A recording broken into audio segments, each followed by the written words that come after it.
At 11 tonight, the fight to fund nearly $2 billion in repairs and renovations for Duval Public Schools is heating up now ahead of the election. A half-penny sales tax increase will be on the ballot, and tonight, local leaders are trying to educate taxpayers when they head to the polls this November. This evening, Haley Harrison looks at the biggest concerns and the answers from the webinar this evening. Schools in Duval County are some of the oldest in the state, like Andrew Jackson High School.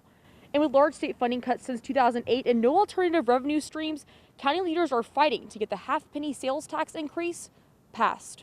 As maintenance and upgrade requests at aging schools are piling up, former Jacksonville Mayor John Delaney is speaking out. Pictures really are worth 1,000 words. What teachers have been able to do with the conditions they've got is just mind-boggling to me. If the tax passes, Delaney says it could mean more than $1 million a year for Duval County Public Schools. DCPS plans to use the money to avoid more than $1 billion in expected maintenance issues. It also would reduce the number of portables being used at DCPS campuses, as the district plans to either shutter, condense, or outright replace various schools around the city. We got 157 schools here.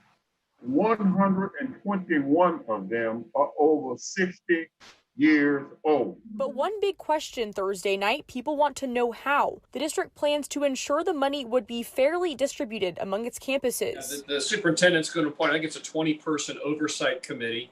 And the beauty of that, too, is they're going to have reports to that oversight committee that are in the public. DCPS's master facility plan breaks down each school's needs and how much money it requires. For example, it states Andrew Jackson High School needs more than $30 million for, quote, modernization. You can find a link to the district's complete plan on this story on our website.